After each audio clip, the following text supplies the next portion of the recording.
Again, welcome to the regular meeting of the Morganton City Council, August 3rd, 2026. This time we'll have the Pledge of Allegiance. I'll ask Councilman Butch McSwain if he'll lead us to the pledge. If he'll please rise.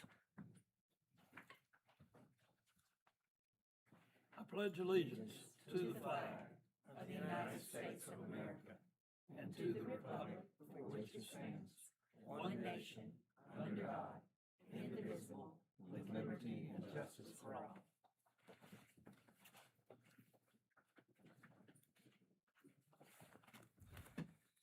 Okay. Again, I'd like to introduce council to my far right, Wendy Cato, Mayor Pro Tem. Oh, excuse me, Daniel. If you'll please come forward, Daniel Gutierrez, and lead us in an invocation. I'm sorry, Daniel. That's okay. Thank you for inviting me. Let's pray. Father God, we are gathered here today to honor you and to pray for every board member and for our mayor, Ronnie Thompson, because they are about to take important decisions for the benefit of this great community. We ask you that you give them knowledge and wisdom to do what is right and good for the all people that live in this community. Remind us that we are your children and that the greatest honor in life is to serve you and to honor you with our deeds and sound decisions. We ask you that you help us in Christ's sake. Amen. Thank you, Daniel. Thank you.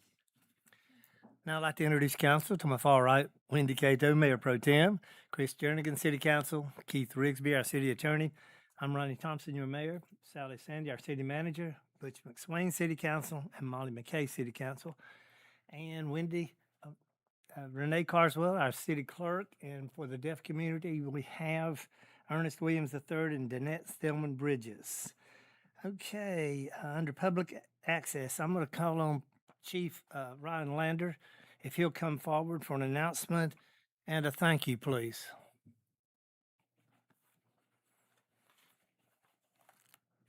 Good evening. As most of you know, if not everybody knows, 2 Sundays ago we had our first homicide in several years.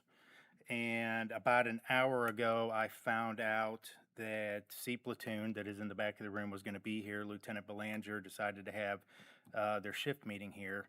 And they were the shift that was working the early morning hours, came in Saturday night. This happened early Sunday morning.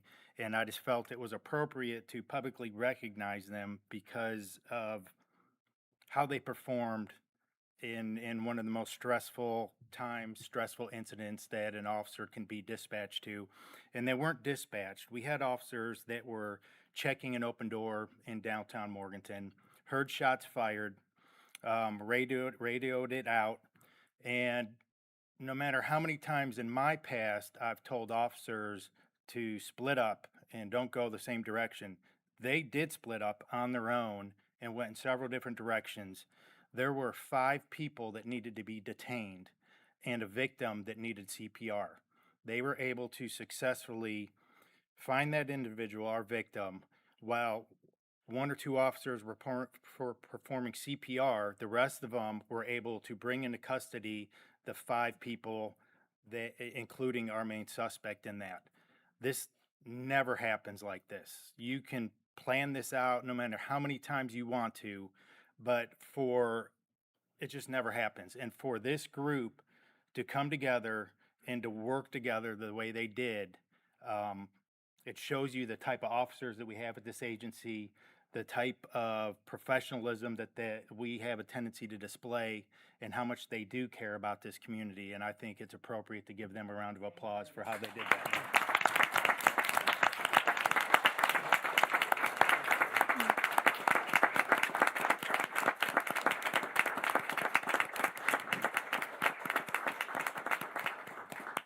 Thank you. Thank you, Chief. Great job. Next on our announcements, I'll call on Brian Fish, if he'll come forward, Director of Parks and Recreation, for an announcement. And Brian, I believe you have help with you tonight. I do have help this evening. Thank you. Good evening, Council, City Manager. As we discussed at last meeting, July is Parks and Recreation Month. And each year we try to do something to recognize the month and celebrate it. And this year, We, my excellent staff had a good idea of what they wanted to do uh, for it, and I figured why not let them come in and let you know what they came up with and what the winning. It was a T-shirt contest, and let them explain it to you and let them give them some TV times because I know I get so much. But I brought Andrew Talent, our assistant director, and Amber Williams, our program supervisor, two great employees. So I'm gonna let them fill you in. Thank you, Brian. Thank you, Brian. I'll try not to be as long-winded as Brian usually is. I keep it short and sweet. But as a department, we decided that we wanted to do something different this year for Parks and Rec Month, and something that we could really initiate moving forward and really involve the community in it. It's from my understanding, it's not something that's been done in the past as far as any type of contests or anything related to Parks and Rec Month, other than the Parks and Rec staff. So we decided, after a lot of conversations and a lot of ideas thrown around, that a T-shirt would be the best option for us moving forward to get the most community involvement.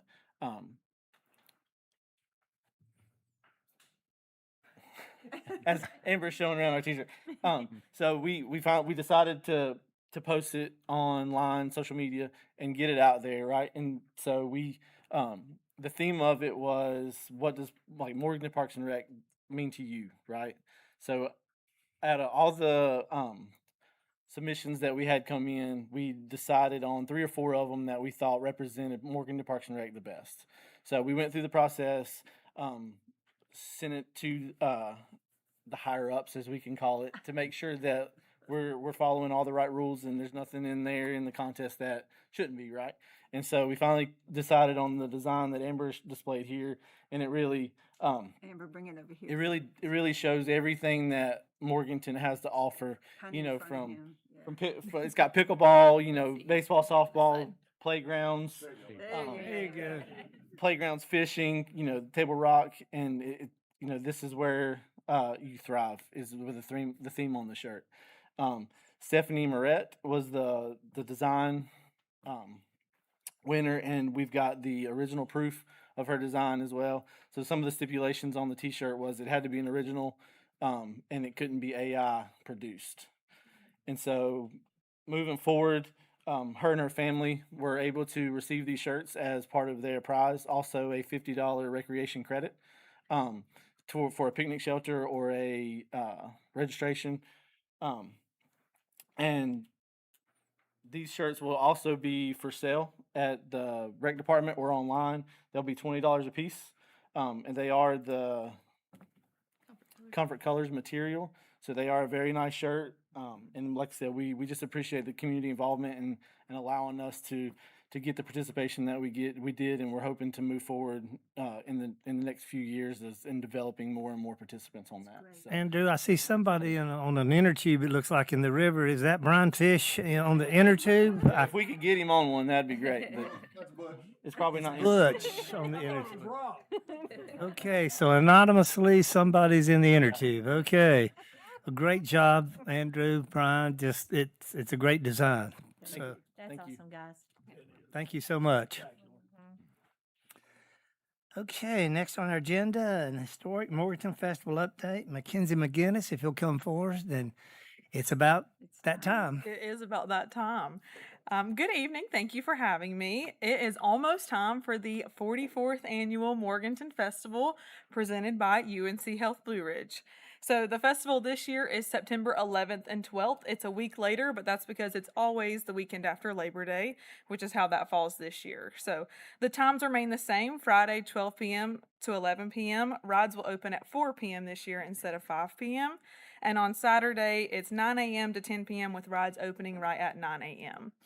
The festival will feature over 250 arts and craft vendors offering a diverse range of handcrafted goods, as well as nonprofit organizations and local businesses.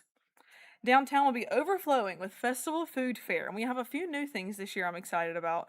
We have your classic turkey legs, hamburgers, chicken on a stick, and egg rolls that we all know and love. But this year we're also adding cinnamon rolls, pizza cones. You'll have to figure out what that is there. And a few other things that are really exciting. We have a Mexican food truck that's going to be there, so a little bit more range of food. We will have roving entertainers throughout the downtown area, and for our younger community members, the Litter Critter Station will provide an engaging and educational activity for elementary age children in the Kids Zone per usual. We have again stated that all food vendors must display their menu for food and food pricing at the festival in response to the food pricing concerns from 2 years ago. This transparency greatly helped the issue last year, and we did not receive as many complaints. Ticket prices for rides will again be around $3 per ride. And local talent will be showcased on the Remax Southern Lifestyle stage this year, which was previously called the Pepsi stage. That was on North Sterling Street. That has now been moved to the patio space beside the Madness and King Street. So one big thing we're trying to do this year is add more entertainment throughout the day. So if you're there enjoying the vendors, enjoying the food, maybe your kids are riding the rides, but you want something to sit in the shade and enjoy. So we're having not only local talent from our dance studios and the Jam Kids and organizations like that, but local musicians as well. We want to give them a space to be seen and appreciated, and so we have a stage full on Friday and Saturday of local musicians, duos, trios, and full bands that'll perform in the patio, and you can sit at the tables and enjoy the umbrellas. And then if you turn to King Street, that's where the dance groups will be. So they'll kind of go back and forth as it goes. And Remax Southern Lifestyles is the sponsor for the stage this year. We will also have our main stage on Friday and Saturday. And those are the following. On Friday, we've got September, a tribute to Earth, Wind, and Fire, which is a vibrant and dynamic tribute band that pays homage to the legendary sound and spirit of the iconic group Earth, Wind, and Fire. And Purple Madness is America's #1 Prince tribute show, bringing to life the electrifying energy, unmistakable style, and iconic sound of the legendary superstar. So we're going to have to get a dressing room because there will be costume changes. And on Saturday, again, with expanding more things to do at the festival and more things to enjoy, we have added a third musician to Saturday's music lineup. So starting at 5 o'clock, we'll have Johnny Molinax on the main stage. He's an up-and-coming artist that claims wide-ranging influences from AC/DC and the Ramones to John Coltrane and Parliament. Johnny calls his genre-bending sound a funky country bluegrass good time. You'll see a theme for this year's festival on Saturday. Next, we have Dirty Grass Soul performing after Johnny. They're from Shelby, North Carolina. Dirty Grass Soul has been entertaining audiences across the Carolinas and beyond since their formation in 2011. With a sound that draws much influence from traditional music of the North Carolina foothills, Dirty Grass Soul manages to bring new, refreshed, and re-energized sound to their music that falls somewhere between country, bluegrass, and southern rock and roll. And last, our main act is Eddie 9-Volt. Eddie is a character. Eddie plays a thrilling mix of Southern soul, blues, rock, and funk. 3 of his songs are on the radio: Halo, Life Moves Slow, and Saratoga, and he signed with Easy Eye Sound, a Nashville-based label. Eddie 9-Volt is sure to be an entertainer with lots of energy and talent. So this year we worked with our amazing sound company, Codex Sound, and we're able to get references for who he really thought would play well together along with these artist agents. So while they kind of all have that same bluesy, funky genre, they said that they will bring a great crowd, a diverse crowd that enjoys all their different sounds, but it will all be the same type of music that people will know and love. So we look forward to seeing everyone there for a weekend of unforgettable entertainment and celebration.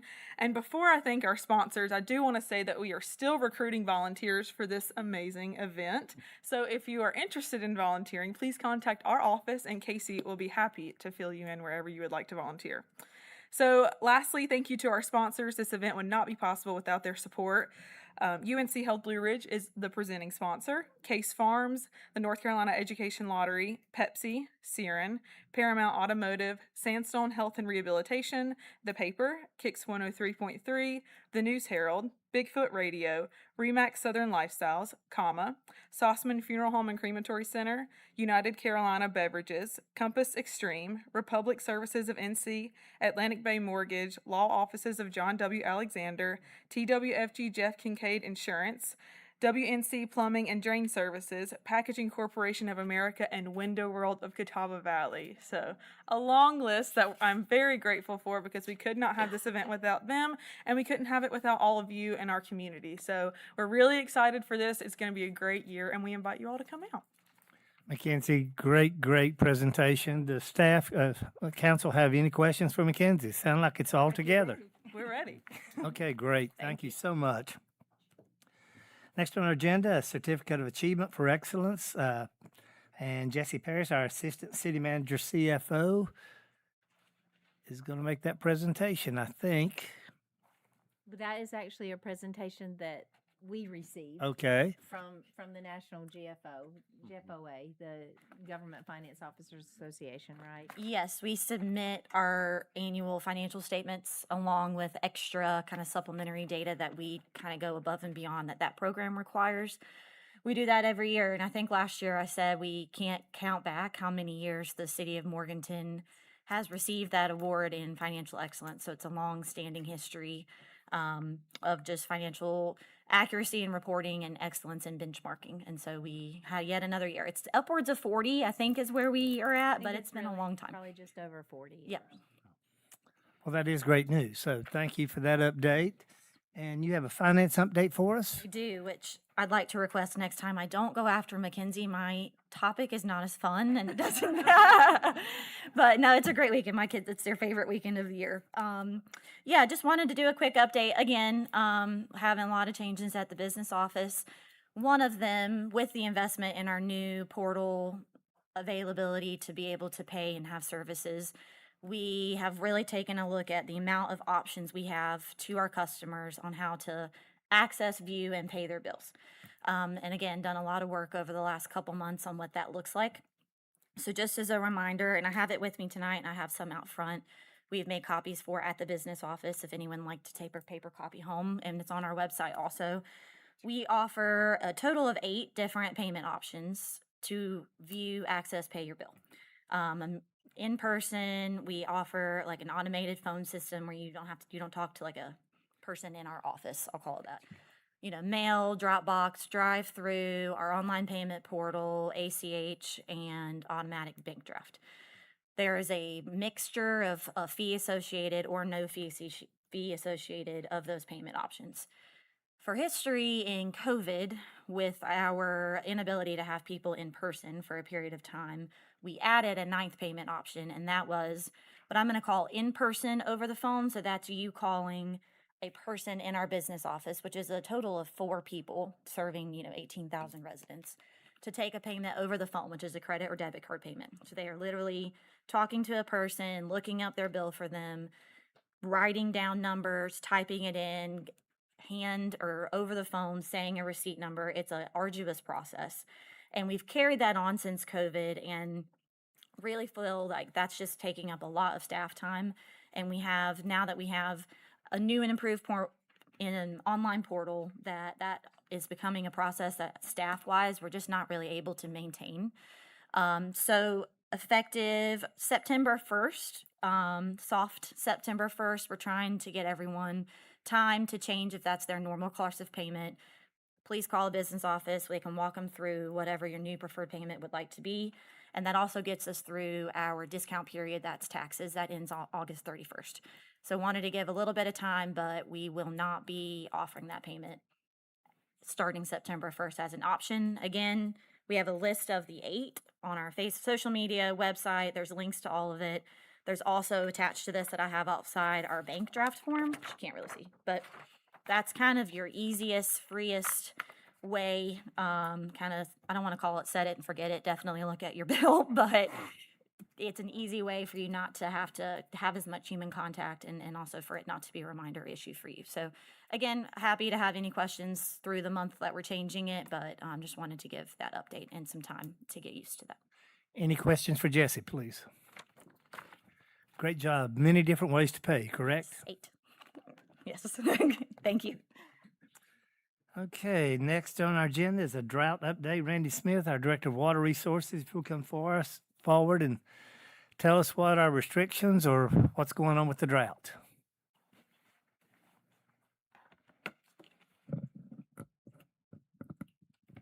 Well,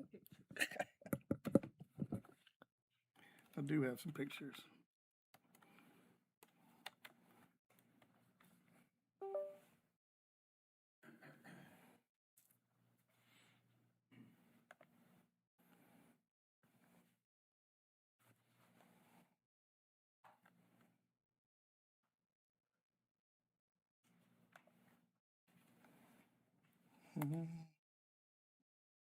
I don't know if they can see my presentation or not.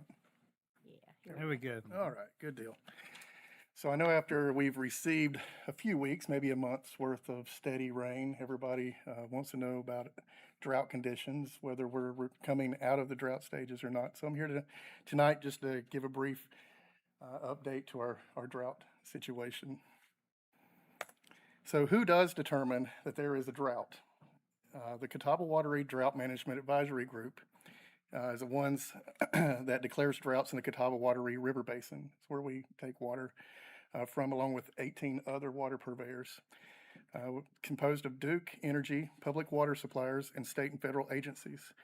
They implement the low inflow protocol to manage water use, requiring voluntary or mandatory reductions based on stream flows, lake reservoir levels, and data that is provided from the U.S. Drought Monitor. So this is where the Catawba Watery chain is, all the different reservoirs starting at Lake James and ending at Lake Watery, which then it goes to the ocean from Santee Cooper. So that's where it sits, just as a reference.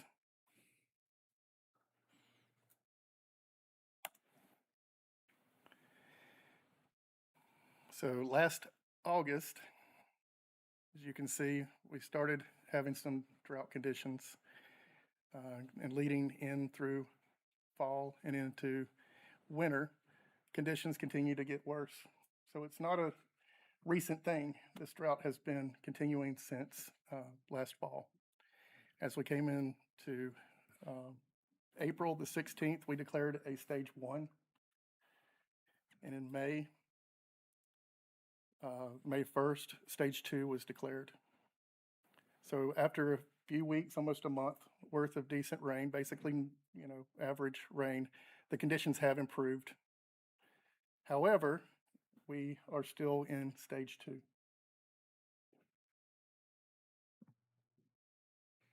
And here's the most recent data. So as you see, things have improved very nicely. But please remember, as of a year ago, this was what our conditions looked like. Okay. This is a regional timeline. And again, you can see how well we have progressed, especially parts in the Deep South. It's improved quite a bit. So it makes everybody think, why are we still in stage 2 LIP? The conditions in the Catawba Watery River Basin continue to support the low inflow protocol for a stage 2. The reservoir storage index trigger has increased in the past few weeks. It is currently at 88.5% of the target. The 3-month average that the U.S. Drought Monitor uses is at a 1.52. So both of these items support stage 1. While the reservoir storage and drought monitor both support stage 1, the overall LIP stage cannot be reduced until all 3 of these triggers entered into this reduced stage. And the limiting factor is the 6-month average stream flow trigger. And it is 43.5%, which is actually increased by 3% over the last week and a half or so. And anyways, that condition actually indicates that we need to be in a stage 3. So it averages, in a sense, to the stage 2 where we are now and have been as of May the 1st. And stream flow is crucial because it sustains the reservoirs long term. So again, it's a 6-month rolling average. So it takes a long time to get into the drought, but it takes a long time to get back out. And if anybody's been by any rivers or streams in the last few months, you've seen how skinny, they are. So I'm glad to see that those levels are increasing, but it's going to take probably a couple more months, even at moderate rainfall, to get back into hopefully a stage 1. So, and we were lucky not to go into the stage 3, truthfully. So the stage 2 requirements, in effect, to reduce water consumption by 10%. That is the goal of stage 2. The City of Morganton Water Shortage Response Plan states that customers must limit the amount of water used on your lawns and landscaping. Only water between 8 p.m. and 8 a.m. and refrain from unnecessary outdoor use of drinking water for washing impervious surfaces such as driveways, sidewalks. And just some recommendations for water reduction. Check faucets and toilets for drips. Even a small leak can waste thousands of gallons each month. Reduce your shower times. Use dishwashers and washing machines only for full loads. So if you do hand wash dishes, please fill a basin rather than running the tap continuously. And keep a pitcher of water in the fridge instead of running the tap for cold water. For outdoor conservation measures, water lawns and gardens only in the early morning and late in the evenings to prevent evaporation. Shut off outdoor spigots when a hose is connected to prevent attached accessories from leaking. Use a broom to clean driveways, sidewalks, and patios. Apply mulch around plants to keep moisture in the soil. And catch shower water, warm up water, and vegetable rinse water in buckets and use it on plants for watering. And use pool covers to drastically reduce water loss through evaporation. And again, we do appreciate your continued conservation and support through this drought. Thank you. Randy, thanks. Any questions from council? No, it's just glad to have the understanding why we're still in drought 2, because of course the summer was hot and the pools were not, the sprinkle pools were not working. So I think that was one of our biggest issues for the kids. Yeah. We will, so, and we've got it on here, there will be no splash Correct, pads this yeah. year. Unfortunately, we're Just not can't do gonna get out of this in time to activate the splash pads. No. So, So unfortunately, the water from ours isn't recycled. So that is what keeps us from opening up as opposed to the pools. And again, it's been 20 years almost since we've been in this deepest stage into the LIP. So I think it's appropriate since we're fighting the fact that Charlotte wants to take more water out. This drought is kind of giving us some up-to-date reasons why we want to continue to fight for that. it definitely brings home some of our concerns. Yes. for sure. Randy, thanks so much. Thank you. Next on our agenda is a proclamation for National Recovery Month, which is September 2026. I'd like to read that proclamation declaring September 2026 as National Recovery Month in the city of Morganton. Whereas behavioral health is an essential part of health and one's overall wellness, and whereas treatment and prevention of mental health issues and or substance use disorder is necessary and treatment can be effective, and whereas overdoses and overdose facilities in Burke County have been a persistent issue, and there's not been a corresponding increase in treatment rates or treatment facilities, and whereas preventing and overcoming substance use disorder is essential to achieving healthy lifestyles, both physically and emotionally, and whereas we should endeavor to educate relatives and friends of people with substance use disorders so they will be able to assist with preventative measures, recognize the signs of a problem, and guide those in need to appropriate treatment and recovery support services.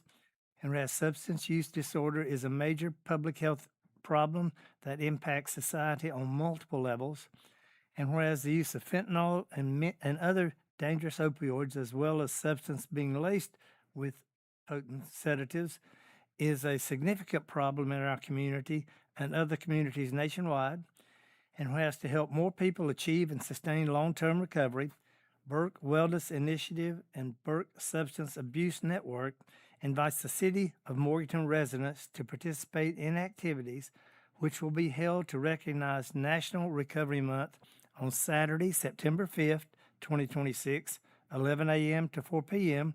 at Catawba's Meadows Park.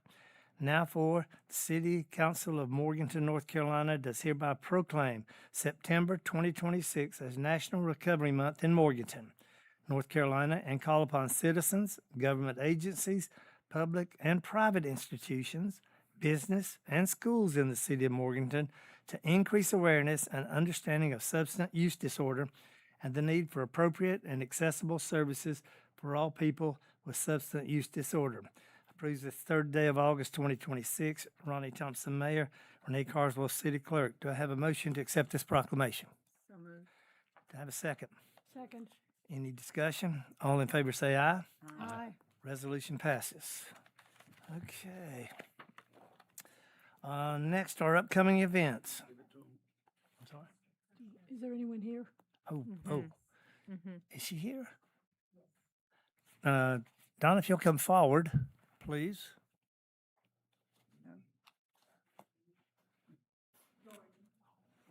Oh, I think Dorian. Oh, Dorian, I'm sorry. Dorian, I am so sorry. Thank you for Molly's going to make that presentation. Thank you so much. I see Dorian.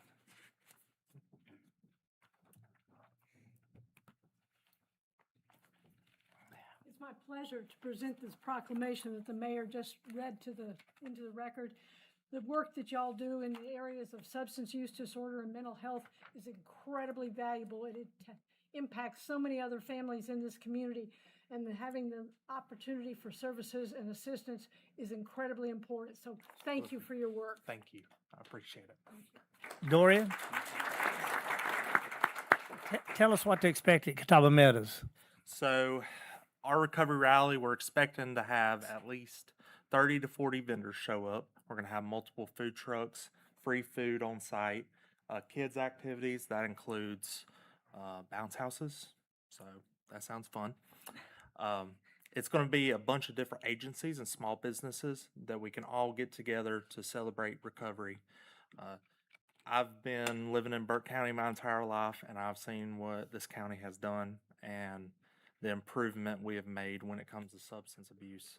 And I have the honor to be able to work with the community and other agencies to make a positive impact and change and use my experience throughout my life to instead let that affect me, allow it to help other people. So I'm just glad to be able to set this recovery rally up. I hope it's nice weather. We don't get rained out this year. We'll see. Burke County is a mysterious place. But other than that, it's supposed to be good. It's free. All vendors are welcome to come. It's free for them to attend. There's no charge this year. We're still obtaining sponsors, so I will not mention sponsors yet. The deadline for that is August 5th.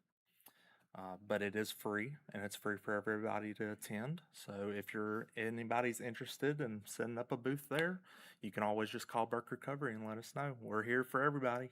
So, Dorian, thank you so much. thank you so much. Good luck. It's September 5th. It'll be at Catawba Meadows Park. I know that's pretty close to the historic Morganton Festival. That's the only date we could pick. But like I said, hopefully it's going to be sunny and nice weather. People could do both. That's great. Yep. Thanks. Thank you. Under upcoming events, Art in the Park in August and September of 2026, Arena Kudjikov will entitle Immigrant Inspiration. It's an exhibition, continues on the theme of America 250 for Art in the Hall this year. Arena brings to us an immigrant's perspective through her paintings. Come to the third Thursday of Art Crawl on September 17th to meet Arena. Our Unified Development Ordinance Community Meeting will be Tuesday, August the 11th at 5 p.m. here in council chambers. That's for people in the public to give input into the Unified Development Ordinance. Our third Thursday Art Crawl will be Thursday, August 20th from 5 o'clock to 7 o'clock. Our farmers market during the month of August, our farmers market will be every Saturday from 8 to 12 p.m. at 300 Beach Street, and every Wednesday 10 a.m. to 1 p.m. at 111 North Green Street. Our City of Morganton Blood Drive with the American Red Cross will be Friday, August 21st at 9 a.m. to 1:30 at City Hall Council Chambers. Again, the Historic Morganton Festival, September 11th and 12th. Our Comma Performing Arts Center, our Main Street season ticket package are available for this week. August 10th, single tickets are available.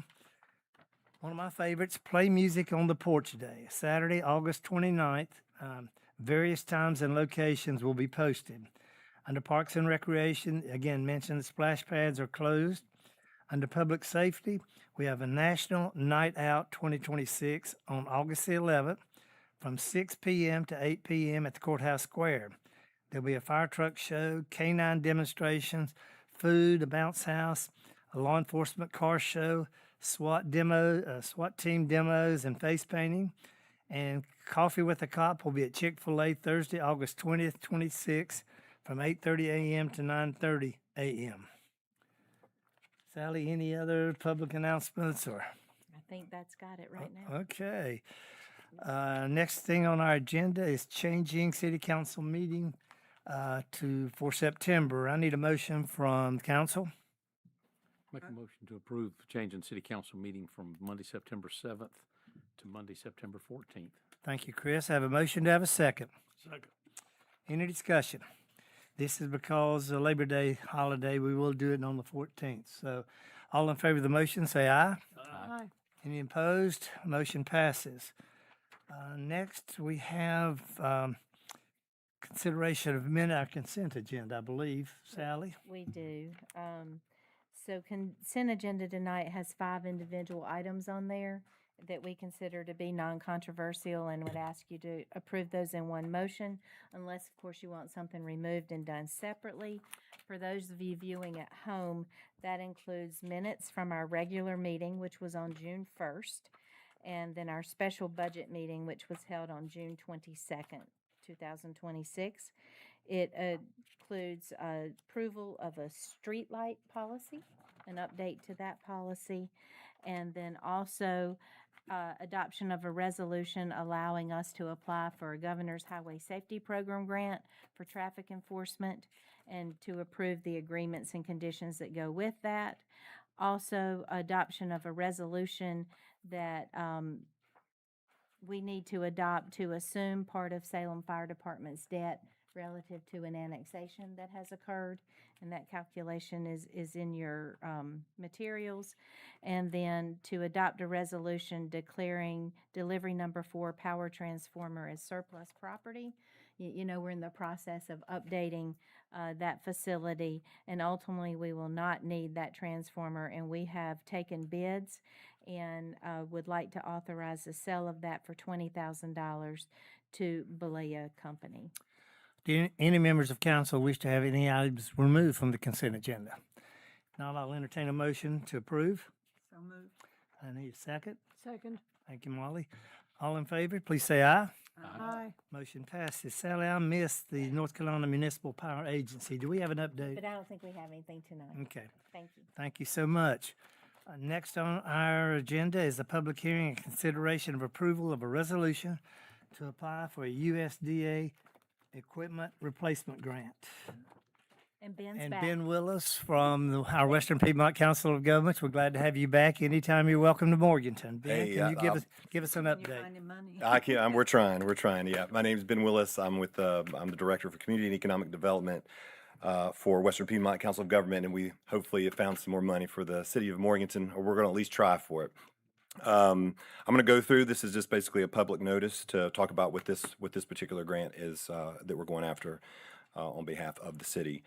It is the desire of the City of Morganton City Council to secure a grant from the United States Department of Agriculture and Rural Development to obtain sufficient funds for improvements necessary for recovery from damage caused by Hurricane Helene. Specifically, this includes replacement of public works vehicles. Assets required by the City of Morganton may be encumbered by a grant agreement. The public is invited to attend the meeting for comment as on the proposed action. The city is requesting $200,000 of support through the Disaster Assistance Recovery Community Facilities Grant Program to purchase one new public works vehicle. The city will contribute $25,000 towards the purchases for a total project cost of $225,000. The request and local match are based on current estimates for purchasing a replacement knuckle boom truck that meets the city's operational requirements. And so that is basically it. The COG is very fortunate to have hired a person who does USDA grants on behalf of the region. Several of the COGs were able to get a person. Our person happens to be Shelby Zylander, who was a fellow with us anyway, and she kind of moved into this role. So she was able to like hunt and seek down these different pots of money that we normally would not go after. So this is all Shelby Zylander's work. She's worked really hard and worked closely with Rob Winkler to kind of get this to you. So a $225,000 boom truck for $25,000, I think is a pretty good deal. That's right.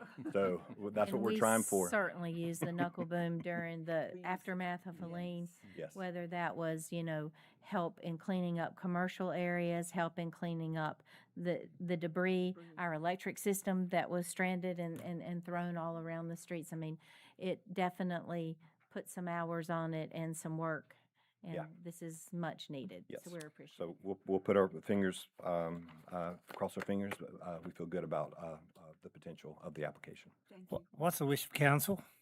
I'll make So a I motion think- to. Does he have to ask if anybody wants Oh, to yeah. speak?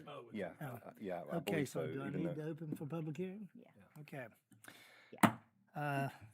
Council is now open for public hearing to consider the approval of a resolution to apply for USD equipment replacement grant. Would anyone in the audience like to speak for or against? Would anyone like to offer the 25,000 matching? No takers either way. Okay. In that case, our public hearing is closed. What's the wish of council? I'll enter a motion to approve a resolution to apply for the USDA equipment replacement grant in the amount not to exceed $200,000 to be used to purchase a new knuckle boom truck for Public Works. Thank you, Butch. I have a motion to have a second. Second. Thank you, Chris. Any discussion?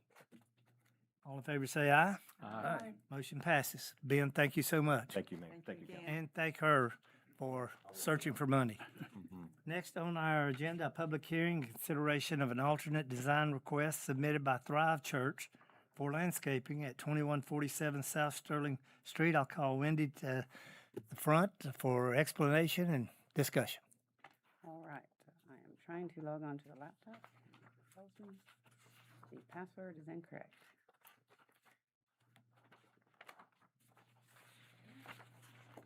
All right, one more time.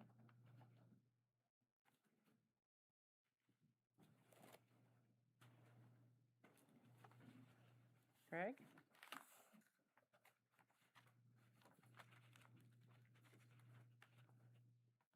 It's Randy's fault for bringing in another Right. computer. There we go. Okay, We got it. so, Speak to the man behind the wall. It's kind of like Oz, the right, man behind the the curtain. Wizard of Oz. Okay. Apologies, this is set up different to my laptop, so please bear with me through this. So this proposal is for an alternative design arrangement, as the Mayor said, for Thrive Church. The subject site is an 8.25 acre site that accesses off of South Sterling Street. It will be familiar to people in the community as the former site of the Pavilion roller skating rink for probably 40, 50 years. On there, it has recently been purchased by Thrive Church, and the intention is to turn it into a church space, and they have been working on their development plans for that. Through that development plans, one of the zoning ordinance requirements is for what's called a building yard landscaping, that where parking is adjacent to a building, then you're supposed to put a certain amount of landscaping along that building frontage. And it would be a 3-foot wide or 5-foot wide landscaping buffer with 2 shrubs per 10 linear feet based on the large size of that building. The church has proposed instead to group that landscaping. So you can see this plan and my cursor.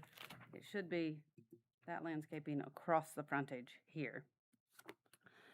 Instead, they have proposed to put that landscaping in a grouping of 5 different landscape beds across the frontage. They have proposed, the overall square footage proposed is about 400 square feet greater than what would have been required if they had done the linear measure. And they have also included, you can see here, trees in that, whereas the original requirement is just for shrubs. The intent of building yard landscaping is to create that buffer between buildings and parking areas for pedestrians entering and exiting buildings and to improve the appearance of building entrances. Because it's to create that buffer, they have proposed, and around the pedestrian entrances, to concentrate a greater area of landscaping around this entrance area here. So in this instance, the building is existing, and there's an existing parking layout there. There is also an existing, you can see a portico here with an overhang. If the parking is moved away from the building edge, then the cars are going to shift backwards, and then the drive aisle is no longer going to line up underneath that portico. So I have a couple more images here that show that. That's a more zoomed in image. So this is where a car would be parked with the landscape, without the landscaping, as the building has been. And you can see you can drive under, let people off there. If the landscaping is installed and they have to move back, then that drive aisle is not going to line up. And they're going to either have to take this off or readjust it and make it bigger and then reline and move. There's 80-some spaces that will have to be moved out exponentially across the parking lot of several aisles of parking. So again, they've proposed to put those spaces in what is generally a parking space, so they get a little bit bigger here around the entrances, so you can kind of see a zoomed in view there. The additional plantings, and the purpose of alternative design is to give an alternative that essentially meets the same intent of the ordinance. It's not to say, I don't want to do it at all. That's a variance that we would take to Board of Adjustment rather than you. But this is to give you an option to say, to determine whether or not you think this still meets the intent of the ordinance and given the specific circumstances of that site. Okay, we're going to need a public hearing. So we have. And it was presented to P and Z Yes. on July 9th, as indicated in your materials, and received unanimous support. So the public hearing is now open for people who would like to make comments for or against this alternative design request. If you'll come forward and identify yourself. Hi, my name is Erica Miracle, and I am the children's pastor at Thrive Church. And Pastor Paul couldn't be here tonight, but I told him that I would speak. We just want to thank you guys for giving us the opportunity to present this request. We have worked, our request is pretty straightforward. After multiple revisions and a genuine effort to comply with the letter of the ordinance, we just reached a point where we believed that the alternate design process would be our better option. And so Wendy has done a great job presenting everything. We've met with Wendy and multiple times, and I know she was tired of seeing us and getting our emails, but we were just trying to make sure that we did everything by the book as best we could. So we thank you guys.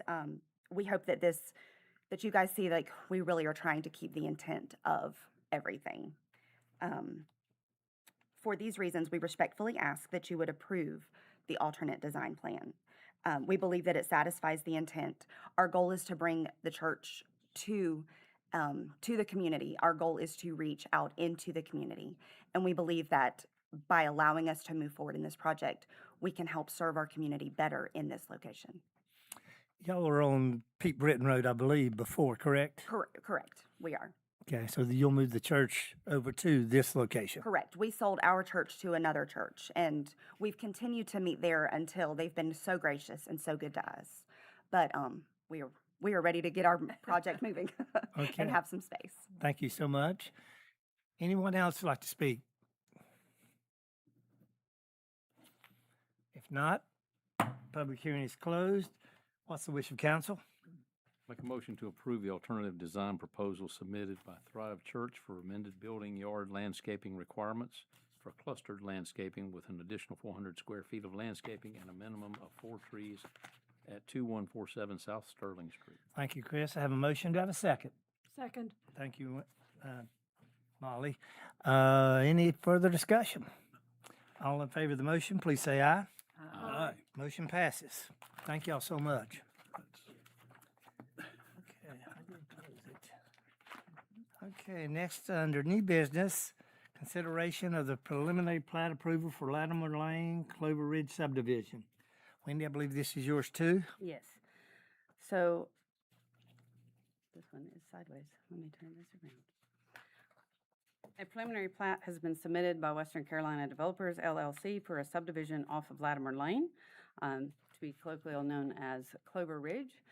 Interestingly, a similar subdivision was approved back in the early 90s, which is why our lovely Burke GIS shows this road layout.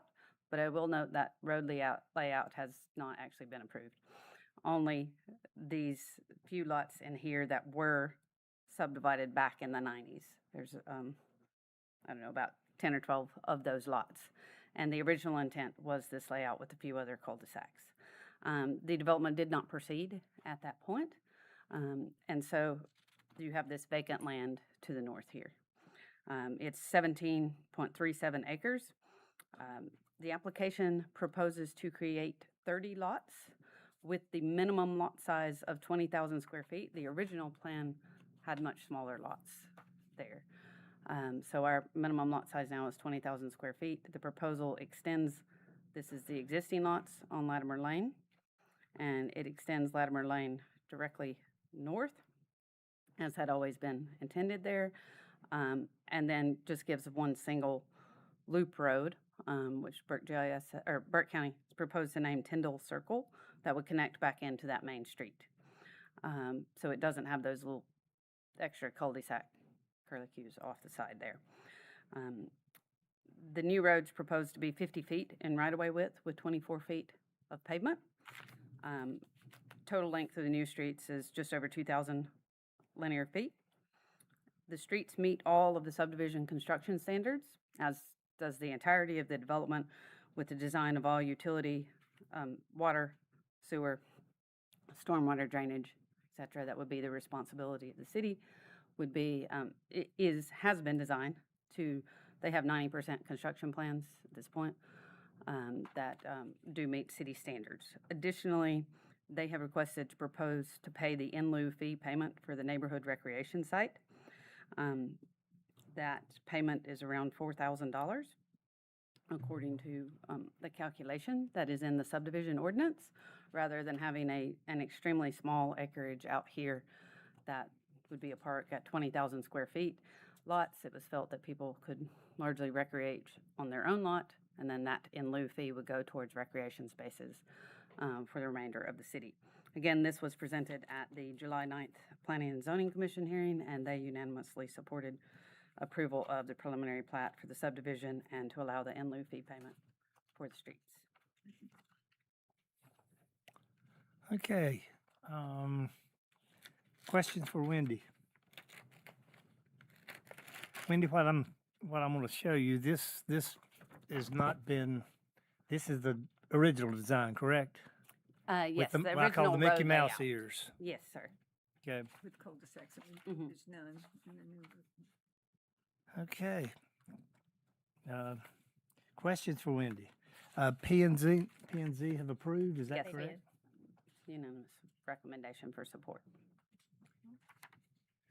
And this action would be consideration of the preliminary plat approval. So the preliminary plat approval gives them right to commence works to construct on the site. There are 3 stages of approval for a subdivision plat. One is a sketch plat. Does this basically have any bearing on what might be the subdivision ordinance? At preliminary plat stage, you're at 90 to 100% construction drawings because it gives you the right to go out and start commencing works on the site. Once all of the works are completed to city satisfaction and inspection, and that would be all of the sewer lines put in, all of the water lines put in, the road constructed to city standard, then they can get the final plat and can actually have the subdivided lots themselves.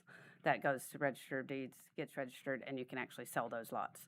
So preliminary plat stage is where you do the construction work, and then final plat stage is the city certifying that you have completed it to your designs that meet city standards. So, Wendy, I'm sure you were present when the gentleman raised the question about traffic issues on St. Mary's Church Road. What consideration, if any, of that has been factored into the planning for this development? St. Mary's Church Road would be what we consider a major collector road that collects traffic from all of those smaller streets throughout there. I'm not aware of any issues on that. The average daily traffic on St. Mary's Church Road is about 1,800 cars right now. That's been the case since about 2020. Prior to 2020, the 5 years or so prior to that, it was actually higher than that at 2,100 cars a day. So both of those are well within the boundaries of what would be expected for a road of this size. I would say it could go up to, closer to 10,000 cars a day without needing any sort of improvements or warranting any sort of improvements under those standards. Okay. It is a rural what we would consider more of a rural cross-section. There are not sidewalks within that vicinity, not required to be so under any of the requirements of the subdivision ordinance. It's no curb and gutter. All right, thank you. So there would be no sidewalks in this subdivision, correct? There's no requirements for sidewalks in the subdivision. Should they choose to put them in, they could, but no, the requirements for sidewalks are basically that you're within 500 feet of, actually, I have pulled up here. Requirements for sidewalks are if you had joined a major or minor thoroughfare there, if you had adjoining an extension of a street that has sidewalk on one or both sides within 500 feet of the boundary of the land to be subdivided. Right. And I'd say the closest sidewalk to here is probably down on what's technically North Green Street, in that area near the Walmart neighborhood market and so forth in there, or where it proposes to, if the subdivision itself was creating a community facility, a school, a recreation center, a swimming pool or something of that you would expect people to walk to, or if there was a concentration of school pedestrian traffic. And I don't think any of these kids are walking to Oak Hill, which is the closest primary school that you would have there. And if at any point that did require, you could consider an in lieu fee, but it's not required and wouldn't necessarily be suggested. Again, at the 20,000 square foot lot at 24 feet of pavement, there's pretty much substantial room. And 30 lots, there's not going to be that many cars per hour going through here that you shouldn't have ample room to get off the road. Any other questions? How much of this is in the city limits, Wendy? The whole thing. The whole thing. Okay. What's the wish of council? Motion to approve the preliminary subdivision plat for Western Carolina Developers LLC for a 30-lot subdivision off of Vladimir Lane, including 2 new city streets and all utility requirements, as well as the payment in lieu fee for neighborhood recreation space as recommended by the Planning and Zoning Commission. Thank you, Wendy. I have a motion to have a second. Second. Thank you, Chris. Any further discussion? All in favor say aye. Aye. Motion passes. Thank you, Wendy. Next is consideration of a resolution of intent to enter into an economic development agreement for housing stimulus funding for Latimer Lane, Clover Ridge subdivision, and a call for a public hearing. Sally? Yeah, so the next 2 items, as referred to earlier, are actually, all you're doing tonight is calling for the public hearing and indicating that you do have an intention to consider an economic development agreement. The first one is relative to the housing stimulus program that we set up, that we have used now 3 different times since its origination. And it is where the city will actually fund part of the infrastructure development for water and sewer and for road work if they're built to our standards, and we do believe that they are going to be built to our standards. The program says that we will do up to $5,000 for each lot for water, up to 25 lots, and $5,000 for sewer, up to each lot, up to 25 lots, and a total of $75,000 towards road construction. I can tell you that the original estimates, it's about $1.4 million for the infrastructure to go into here. Over $300,000 of that is road work. Little under $500,000 of that is sewer estimates, again, preliminary estimates. And water is around $230,000. So tonight, what you would be considering is a development agreement that you would consider in the future that would do that, and then call for a public hearing, since it would be an economic development incentive. Sally, which sewer wastewater would this go to the new Boss Road sewer project that we That would be Boss Road, right? Boss Yes. Road? Okay. What's the wish of council? I'll make a motion to adopt a resolution of intent to enter into a development agreement for the housing stimulus program for site at 309 Latimer Lane, PN 17941755020, and 0 Latimer Lane, PN 17941754070, and to set a public hearing for Monday, September 14th, 2026 at 6 p.m. in City Hall Council Chambers to consider this action and to direct the city clerk to appropriately advertise such hearing. Thank you, Chris. I have a motion to have a second. Second. Thank you, Wendy. Any further discussion? So that will be the public hearing in September. Okay. Any further discussion? All in favor say aye. Aye. Motion passes. Next, the consideration of intent to enter into development agreement with Burke County and Western Carolina developers for a subdivision development to be located on Latimer Lane and to call for a public hearing. Sally? So same concept. Burke County was the recipient of some repurposed state legislative appropriation that was going to go to Conley Springs for housing development that fell through and couldn't be used. And so Burke County received the funding and is partnering. I think they've also got an agreement going with Valdez now to try to also defray some of the infrastructure costs, right, to help developers to pull a trigger to do a single-family housing subdivision.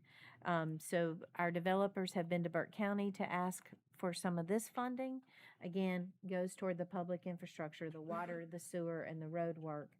And Burke County has indicated they are willing to enter into a three-party agreement, which would be between the city, Burke County, and the developers. And it would set up how this program is going to work and the funding that the county would then pass through us to the developers. Again, economic development incentive requires a public hearing. And so we are scheduling this public hearing for the 14th as well, or asking you to consider that. And the county is also doing the same for a September public hearing. So the county will have to approve such a resolution also. They will have to do a resolution, actually the development agreement, right? Their intent to do it, ultimately will have the development agreement, and they will hold a public hearing as well. Any questions for Sally? What's the wish of council? I'll make a motion to approve the resolution of intent to enter into a development agreement with Burke County and Western Carolina Developers, LLC, for a subdivision development to be located on Latimer Lane, the Clover Ridge subdivision, and to call for a public hearing. Thank you, Butch. I have a motion to have a second. Second. Thank you, Wendy. Any further discussion? All in favor of the motion, say aye. Aye. Motion passes. Next is consideration for an ordinance. I'm not going to read it all, but basically for the operation, equipment, and enforcement of electric assisted bicycles, personal conveyance vehicles, and other motorized devices on sidewalks, greenways, multi-use paths, and in parks. I'll call on Brian Fish, Director of Recreation for Morganton, to lead us off with help from our city attorney. I'll get us started on the easy stuff, but over the last several months, we've had quite a few discussions on how to put out guidance on what is allowed and what is not allowed over the last few years. If you've been on the Greenway around downtown, in a lot of cities and towns, they're dealing with the e-scooters, the e-bikes that are coming about for people to use. And we wanted to make sure we went ahead and got on it. If you've been out, you've probably already seen them. They've been on the Greenway for a little while now. We want to take time to make sure we talk through this to make sure we're doing what we think is right. We're referring to the e-bikes are the ones that are pedal assist. If you're on YouTube or Instagram, the E-Moto, or not sure what you want to call them, but there were some of those at the skate park this past week. And you could see how fast and how they could be dangerous if they're come flying down the greenway or down a sidewalk, and you have a pedestrian that may be on their phone, not paying attention, a child that's on a bicycle with training wheels and cuts over in front of one of these, it could be dangerous. So we've set out what we're going to allow, and some of those are based on how fast the vehicle will go. We've also set out some safety measures. We see a lot of the e-scooters around the rec center and downtown, and you've got these 14, 15, 16-year-olds flying not just on sidewalks but in streets, and they're not wearing helmets or any other protective gear. So we're trying to set out to let people know what they should and should not be doing on the greenway in our parks. We've already do this in some of our parks, Freedom Park, for example. Bicycles are not allowed in that park. It's one of the few places in our parks that you can go walk, run, and you don't have somebody flying by on your bike. Not saying that doesn't happen. People will ride right by the signs and just keep on going.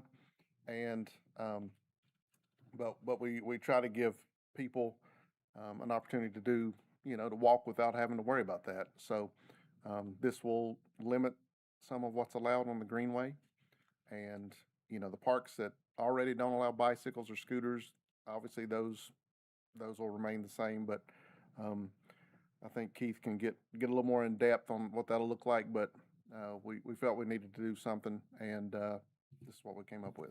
And Keith, I know you've worked on it for weeks and weeks and weeks. Give us some highlights, please, or what you'd like to discuss. Learned a lot about e-bikes. So it has been a somewhat lengthy process, and has been on the agenda before, and we asked for more time to tweak it. There was developing legislation in Raleigh that was going to affect it, so we thought it was best to delay and see what developed with that. And sure enough, House Bill 1094 did pass, and it does specifically authorize municipalities to regulate the operation of e-bikes on multi-use paths and sidewalks.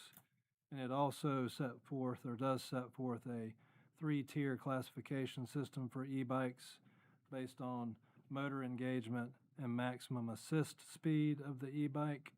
So we have revised earlier drafts to take all that into consideration and try to be in compliance with law.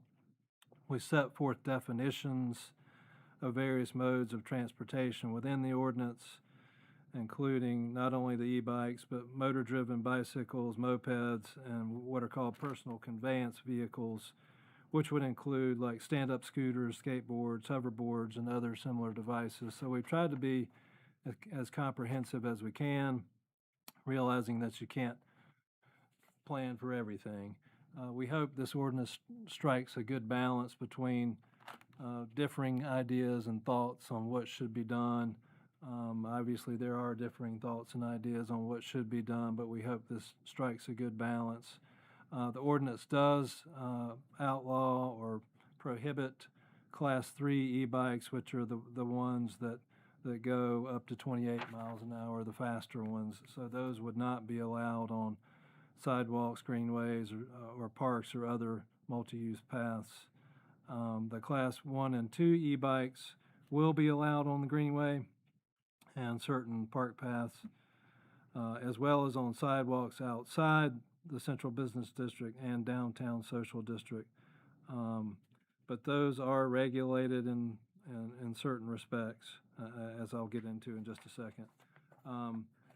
Again, no bikes, e-bikes, or PCVs are allowed to be operated on sidewalks within the CBD or social district boundaries.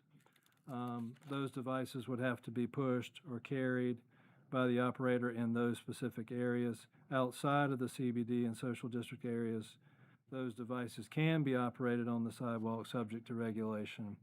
And of course, some of the regulations that will apply are that you've got to yield the right-of-way to pedestrians, provide an audible signal before passing, not exceed 15 miles per hour, and operate in single file and stay to the right except when passing.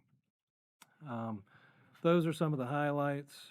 There are some other regulations concerning helmets and lighting and so forth, but I think that gives you a pretty good summary of what's involved. So the first citation will be, as I read it, $100, second $200, and the third $500. And it could include impoundment. Is that correct? Yeah, there's some enforcement provisions there. I'm sure some discretion will be used at first and getting the word out to people and making sure people know. But yeah, there are some enforcement mechanisms which we, intend to apply.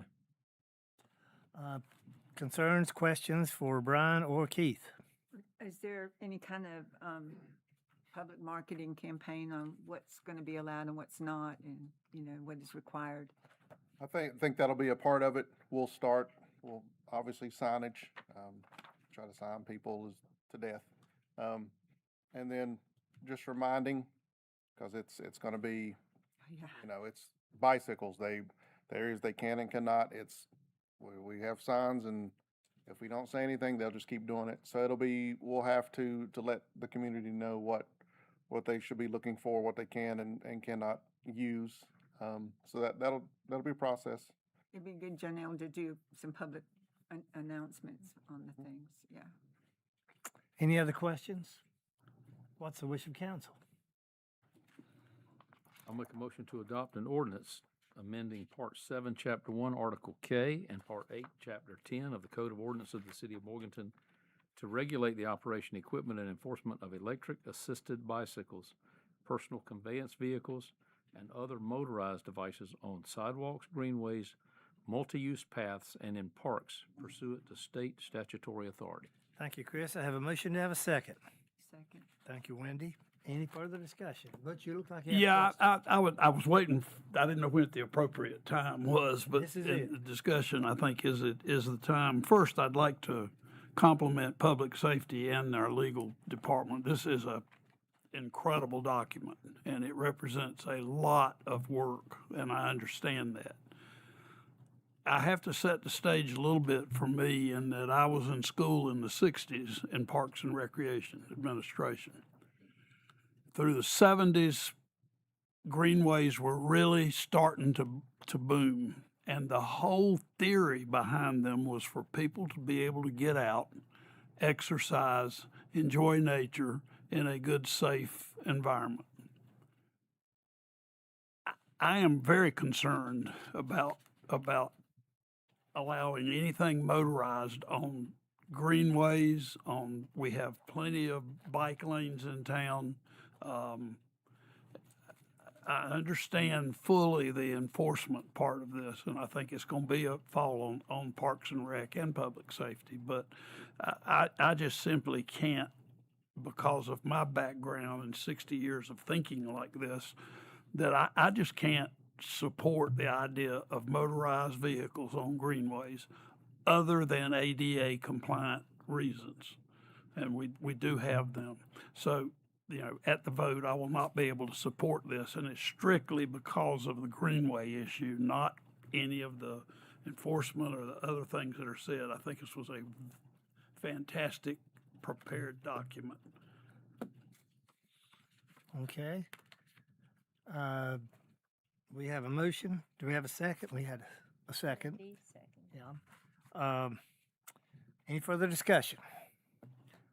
I'll just say that I've been downtown many times when I'm seeing these scooters flying up and down the sidewalks. I actually saw one catch the leash of a puppy one night, and it's just so dangerous how fast they're riding those scooters around. It's time to do something to fix that. Any other comments? Anybody else live downtown would like to speak? I was going to say, having almost been run over when I stepped out my front door, I think this is certainly something we need to look at for the safety of all our citizens. And I think it's important, too, that we have the enforcement mechanism and the safety equipment for the riders. Of course, the person like me who would have been run over would have had and not had any safety equipment on.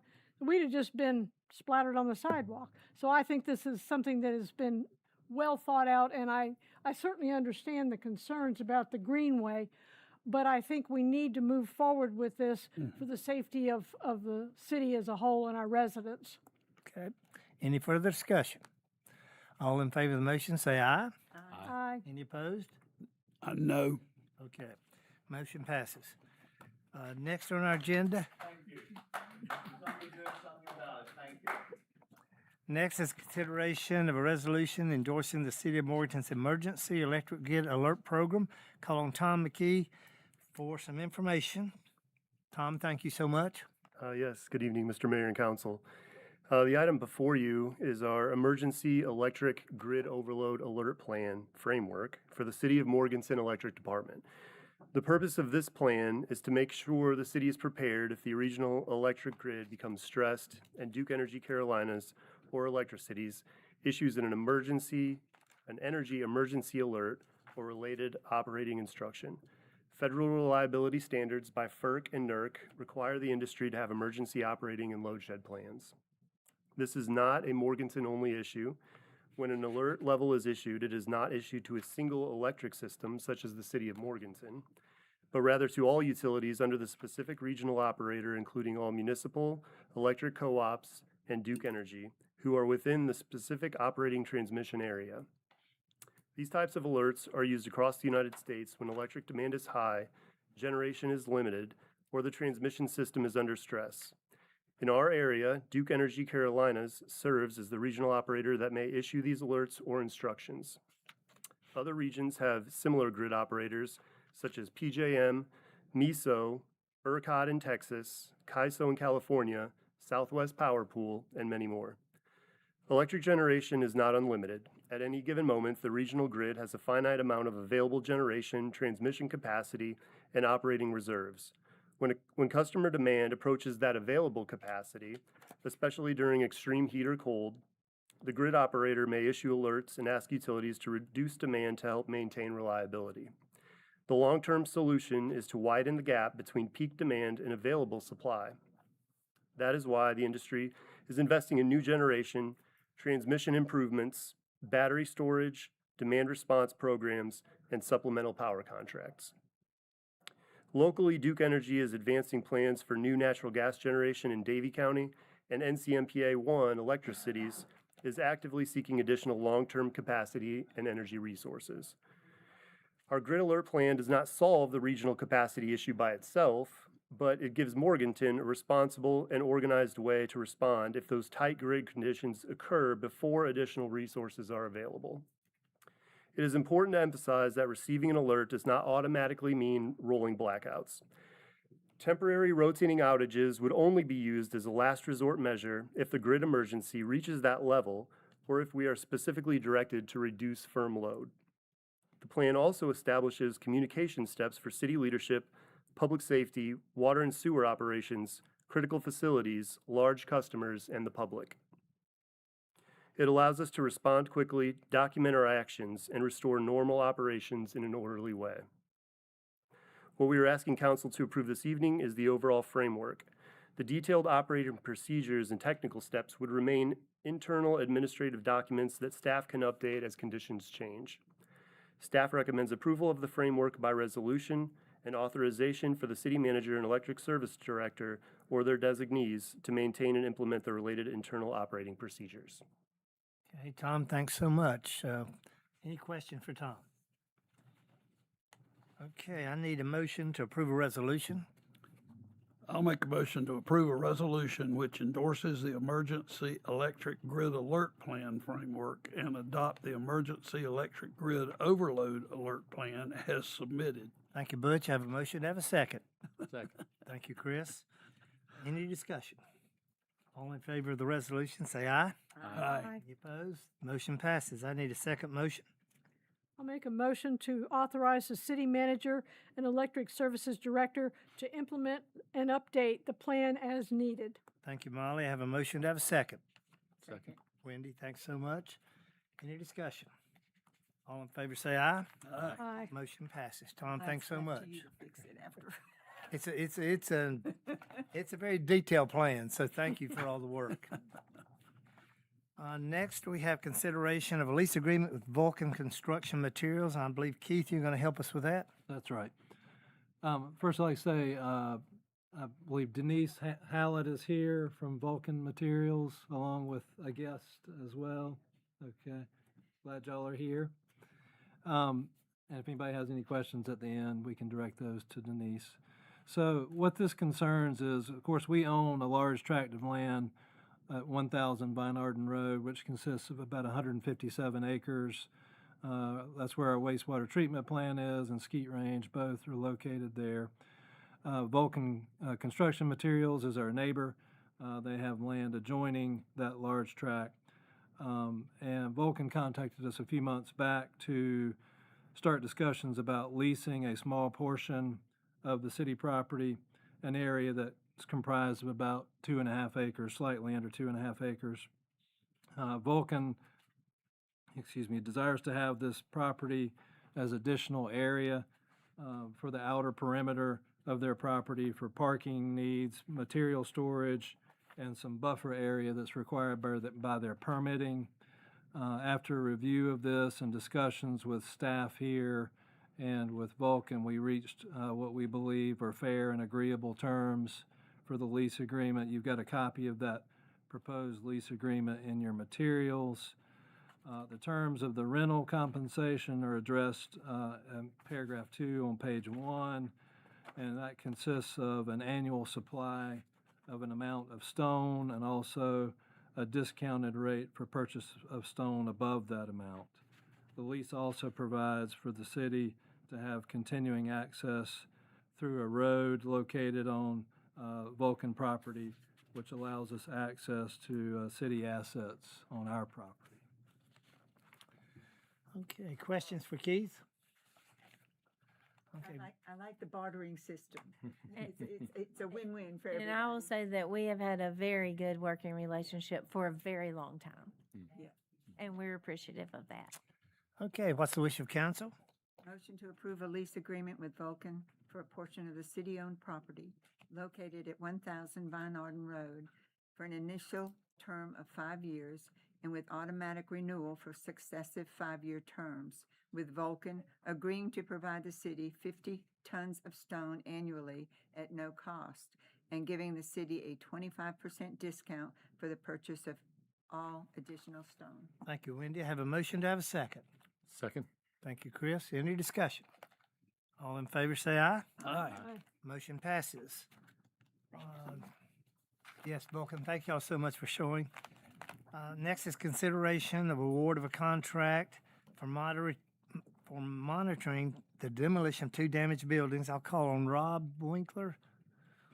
Yes, to give us information. Rob, thank you for being here. Get to the, so the city, after a lengthy discussion with FEMA on this process, we decided that we needed to put out an RFP, request for proposals, to engage with firms that could support us in what FEMA requires as a monitoring of buildings or taking down of buildings in areas where there could be some historical artifacts. So with this process, we selected our lowest responsible bidder, archaeological firm, and they are going to agree to monitor the tear down of the buildings that FEMA requires. They will monitor during the process, make sure that if at any time anything, once of the removal of the building, anything shows or anything is found, they will pause and we will take that back to FEMA. So, We received 6 bids. Yep. And the lowest bid, TRC Companies, is out of Asheville. They are experienced at doing this work and have all the certifications that FEMA requires. And their bid amount is $12,500. We're asking for for you to approve a $1,500 contingency that, of course, staff would control and not use, but that is if we have to go extra days. That if we got into it and it took Correct. longer than anticipated. What's the wish of council?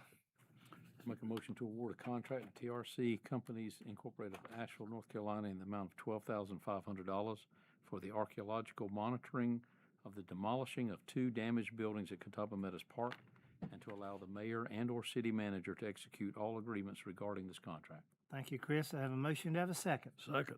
Thank you, Butch. Any discussion? All in favor, say aye. Aye. I need a second motion, please. I'll make a motion to authorize a contingency of 12% in the amount of $1,500 and to allow staff to manage such contingency. Thank you, Butch. I have a motion to have a second. Second. Thank you, Chris. Any further discussion? All in favor, say aye. Aye. Motion passes. Thank you, Rob. And let me say one more thing so FEMA will be reimbursing us for this cost. They have indicated that. This is one we're not gonna have to argue over. But they did not let us know this was required before we began the process of. Before we awarded to the contractor, Yes. that would be correct. So this has delayed our project. Okay, And has probably cost our building to be more expensive than the original quote because of the time that has gone by. I think it'll be interesting to see if they turn up anything down in that area of Building 2. That's getting down there close to where they found things at the Indian Village on the other side of the ballpark, so. We hope they do not. Yeah, I know. But there's really going to be very little ground Yeah, it's- disturbance, right? Because the only thing that is happening is the Foundation, the, the found, 6 the inch pad that is pad. sitting on is going to be gone. Yeah. Right? We don't, We're not Like- looking So to we're not disturb. replacing anything there. No. pretty much not. That's all that went up close At to the road. neither of Right. these locations, which Good. was part of the frustration. And after a year and a half of working with them on the project, we got the stop. Okay, next on our But agenda. we're good now. Next on our agenda is consideration of a contract for engineering services for the Rocky Ford Greenway Extension Project. Rob, are you going to do it, or Brian? That's Brian. Come on up, Brian, let's share this. Brian? Sure. He asked for a lot of TV time tonight. He does. Yes. He likes that TV time. I got a Over the face. last few days. I got a face for radio. He's got a face for TV. so. Okay. So yes, this process, the Rocky Ford Greenway extension is part of our Burke River Trails extension that's going to run, from our existing Rocky Ford area, under Highway 18 Bridge and on through all the way, parallel to the Greenway.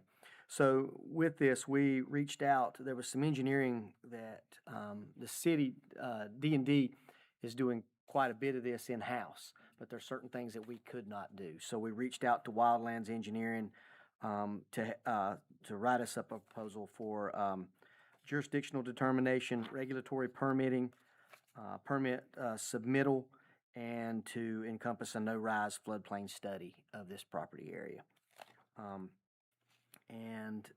Part of this is going to be working with Army Corps of Engineers.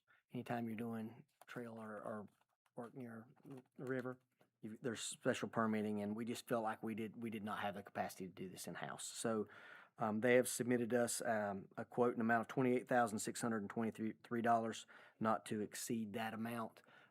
If during the process the work is not needed, it will not be fully spent. And where Brian comes into this is we're going to take it out of his recreation CIP money. Did you know that? Now you do.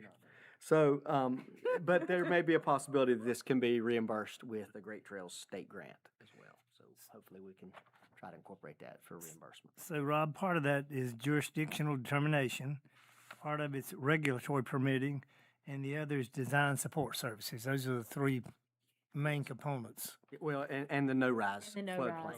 The That's engineers very doing the technical there. no-rise certificate. Yeah. And council will notice the map that they've conveniently given to us so you can see the route it will take. What's the wish of council? Hold on, before, I will Oh. say, we did receive the Great Trail State Grant for this. It will also include some work on the mountain bike trail. We'll extend that, we'll add two bridges, to there near the advanced section, if I'm not mistaken, kind of where the advanced intermediate connect. So there will be some work on the mountain bike trail also to make it even deadlier than it already is. That's money from the Great Trail Straight Grant, not what this Yes. is asking. This for. is engineering This is services. engineering for permitting and for the trail work, yes. I'm glad Brian got to say something. Well, yeah. Thank You're welcome. Mr. Mayor, I'll make a motion to award a contract to Wildlands Engineering of Charlotte, North Carolina in the amount of $28,623 for the engineering support services for jurisdictional determination and regulatory permitting for the Rocky Ford Greenway Extension Project, and to allow the mayor and/or city manager to execute all agreements regarding the contract. Thank you, Chris. I have a motion to have a second. Second. Any discussion? I hope to learn what a no-rise floodplain is We'll make sure you get that information. during the construction or during the planning of this. I'd like to know what that is. It's expensive engineering. I can imagine. It sounds. Twice at Bethel. Okay,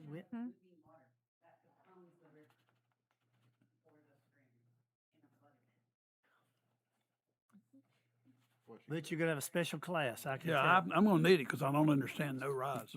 I have a If motion. we could and no rise, we wouldn't have had the flood. I have a motion and a second. All in favor say aye. Aye. Motion passes.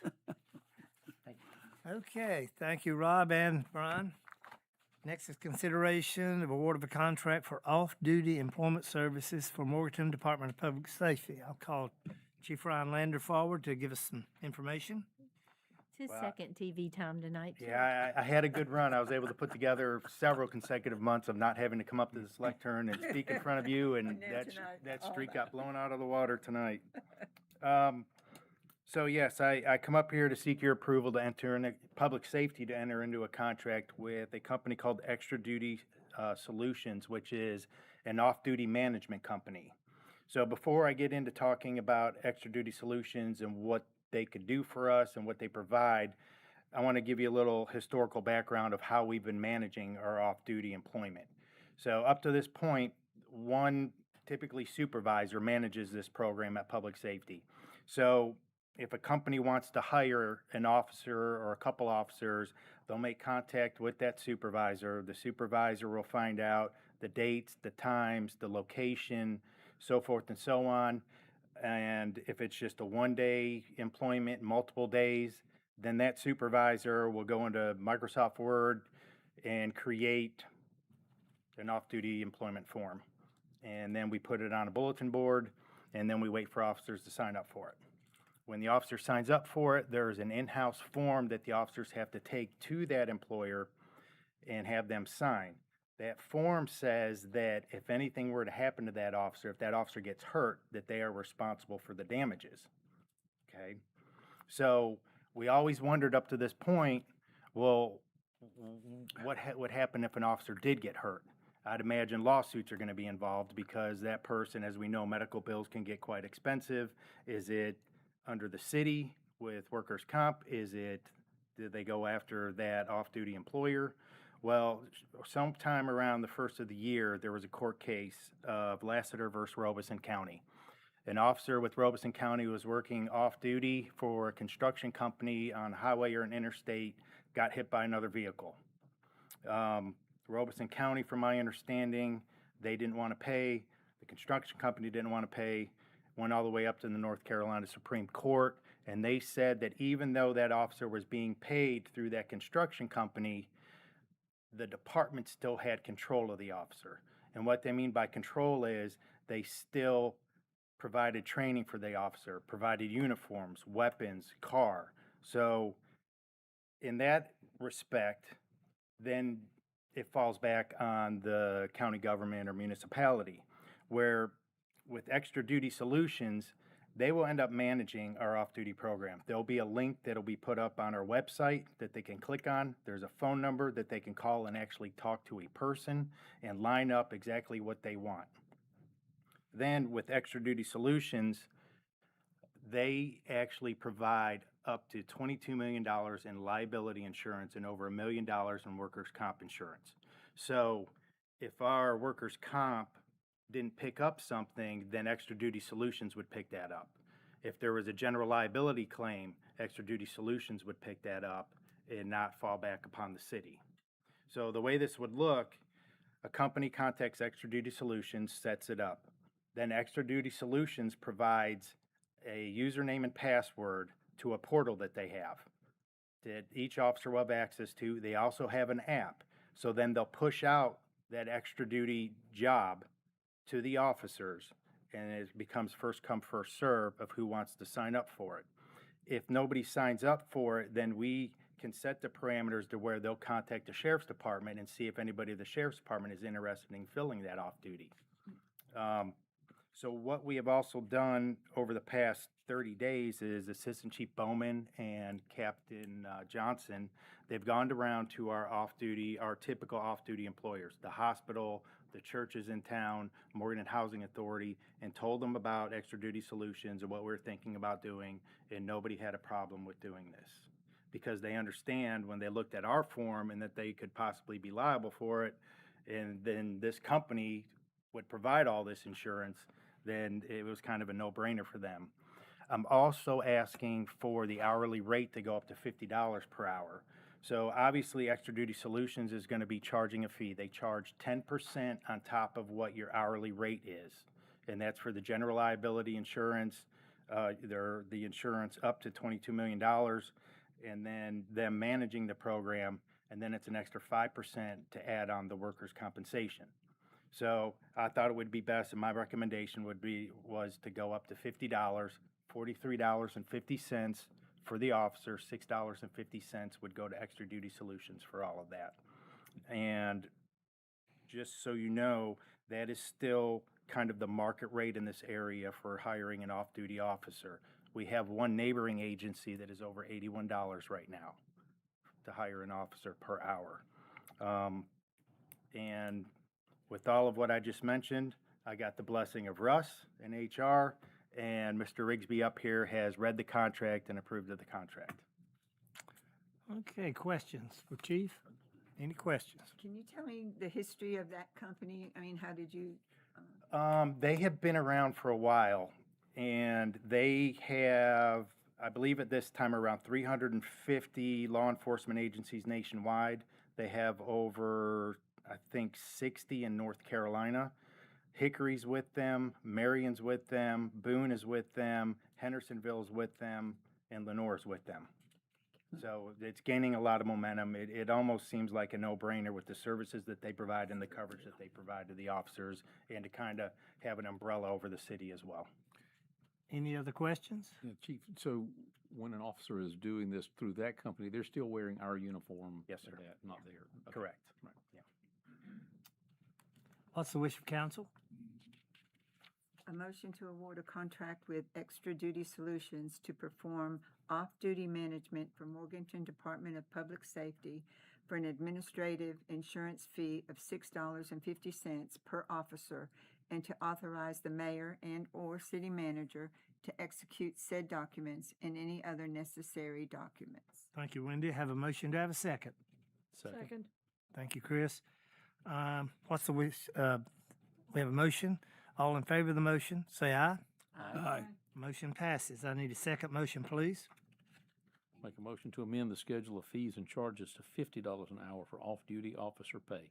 Thank you, Chris. I have a motion to have a second. Second. Thank you, Butch. Any discussion? All in favor, say aye. Aye. Motion passes. Next on our agenda is consideration of appointment to the Recreation Advisory Commission. This is a city council appointment. What's the wish of council?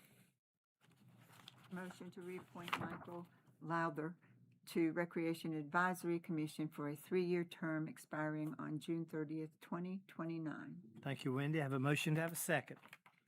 Second. Thank you, Chris. All in favor of the motion, say aye. Aye. Motion passes. We have anything else to come before council? I think that's enough. That's enough? That's a lot. In that I'm with case, you on that. we are adjourned. I'm hungry. Thanks for coming. Yeah, that's